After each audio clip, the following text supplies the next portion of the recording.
Hello everybody, I hope you're doing well, and to finish off the week I have a really cool shirt to show you here. It's for a club that I've kind of been looking to add to my collection for quite some time, specifically since the end of last season, because unfortunately the club has kind of got into a little bit of difficulty and currently no longer exists. So it's kind of made it a little bit more urgent for me to add it to the collection, because obviously they ain't going to be releasing shirts going forward too frequently, so to be able to find ones with tags attached still proved to be quite difficult. However, I have found this one, and it was a pretty decent price, and it came from quite a unique source, one that I don't think too many people will be too familiar with. So once I start revealing where I got it from, then maybe it opens up another avenue to buy football shirts from. Anyway, let's get it open and sure it is the shirt that I ordered, and yeah, I'm quite curious to see how it feels, specifically because of the manufacturer. So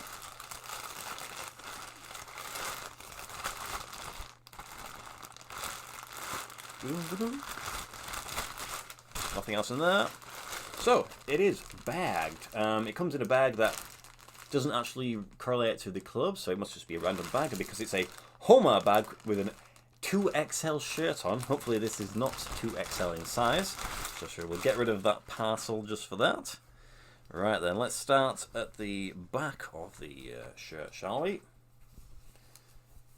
There we go.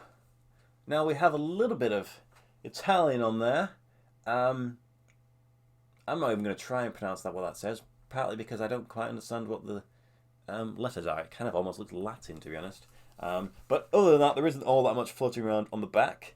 However, we get round to the front, and maybe some of you shall recognise the shirt. There we go. How about that? Pretty cool, huh? Nice little snazzy design. You may recognise the crest. The club does use two crests though, so you may only be familiar with their main one. But that's pretty cool. The tags are attached. I can see and feel them in the design. So, I'm very pleased. As always, I shall do a little bit of research on the club and the shirt itself, because there's something I've noticed that I didn't pick up on the photographs. That is a really interesting feature. So yes, I shall be back very soon. Rightio then, there is a shirt looking really cool, and there's actually some really cool features about this shirt that I want to explain to you. So for those of you who are still not familiar with who it is of course Chievo Verona, and it's their away shirt from 2017 to 2018, so it's a few seasons old, but you know, I kind of had to buy what I could find, and there's not really that many floating around. So where did I actually buy this shirt from? I bought it from a place called Calcio England, which is a website run, I think, by probably an Italian football aficionado, and it actually pointed out to me by a fellow collector who had bought some Italian football shirts from him and said, hey, if you're keen in expanding your Italian collection, this guy has a few for sale. And I scrolled through, and there were quite a few shirts that were actually really cool. Some weren't in my size, or some I already had, but this one kind of stood out for obvious reasons, because, well, it's a club that unfortunately doesn't really exist currently in at least this form. So I think he had it for sale for like £31 or something to that effect. I was able to get it for £26.50, which I think is a great little purchase for a shirt that is probably going to be quite rare going forwards. With regards to the club, they were actually founded in 1929, and at some point during, I think it was the 60s, they were purchased by a bakery company called Paluani or something like that, and ended up changing their name to Paluani Chievo, which is one of the sort of the most, certainly the more popular names that they've had. They've had plenty of names throughout history. When they existed, they shared a football stadium with, I don't know if you can see the back there, with their crosstown rivals of Hellas Verona. So that was pretty cool. And actually, they first reached Serie A in 2001, 2002.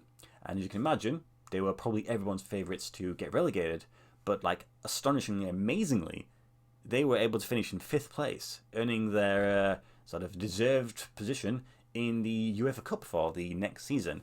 Unfortunately, next season they played Red Star Belgrade in their first match and lost, so it was kind of unfortunate that happened, but you know, considering the team was promoted and then end up in European competition the season after, I think we all can definitely appreciate that. And then a couple of number of years later, they found themselves in the Champions League. So they qualified for the UEFA Cup once again, but thanks to the Calciopoli scandal, all the teams that were involved in that were banned from playing UEFA competitions, and that meant that the teams that were, obviously they finished quite near the top, so they were sort of out of it. The teams then sort of pushed up the league.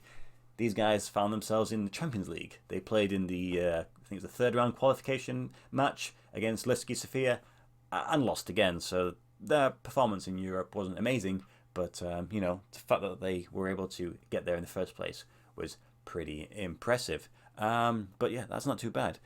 Unfortunately, as the years progressed, things definitely got a lot worse. And sort of recently, at the end of the 21 season, I think it was they were in Serie B, I think it was. Eventually, they were just sort of excluded from playing professional football due to unpaid tax fees. I think the club was sort of claiming that they were getting some sort of relief with regards to COVID and be able to spread the payments out.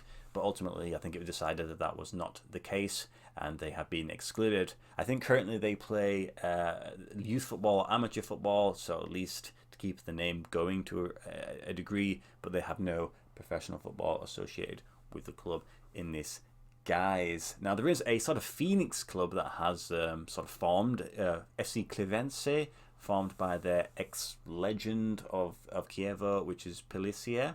But they are currently playing at literally the bottom of the Italian pyramid, so it's probably going to be a while before we see those making any moves. But I think the club sort of still technically exists in name, so they might find some way of coming back. Italian teams are always floating in and out. And the reason why I wanted to buy it, not just because of that one, is because I also have that Livorno shirt that I bought last season there. Again, a similar club with a similar story.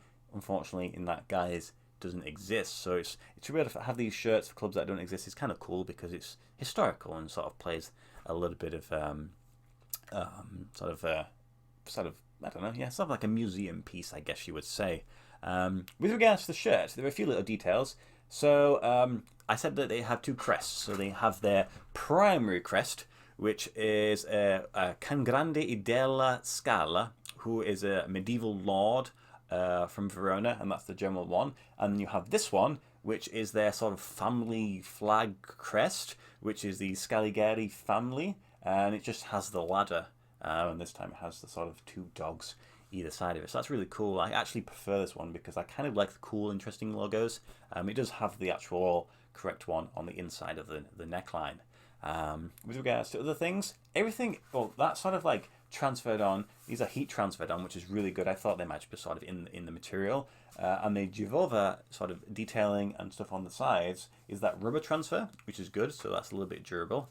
I was a bit worried with it being a Givova shirt because my other one, which is a Avellino shirt, I believe, it was really heavy. Like, it was, the material was easily my heaviest shirt, so I was kind of worried this was the case, but it's so much lighter, lightweight material. I think it's partly because the tags are also massive, that probably weighs the most.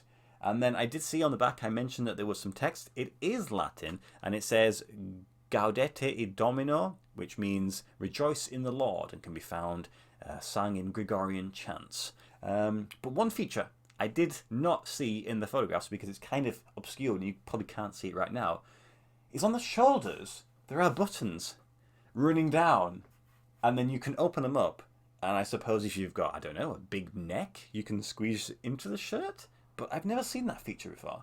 Like, it opens up like down here. How cool is that? That's a nice little bonus there. I don't think I've ever seen that before. Have you got any shirts which have shoulders that open up? I thought that was really interesting. But yeah, that's kind of it, really. I'm really, really happy with that purchase. Great little price, great little shirt, little details. Club that unfortunately doesn't exist. Another Italian team to collection. Really, really pleased. Anyways, anybody else got a Chievo shirt? I know that Classic Football shirts have had them over this few seasons, but a lot of them didn't have sponsors on, which meant obviously that I was unable to purchase them, but I'm pretty sure some of you watching have some somewhere.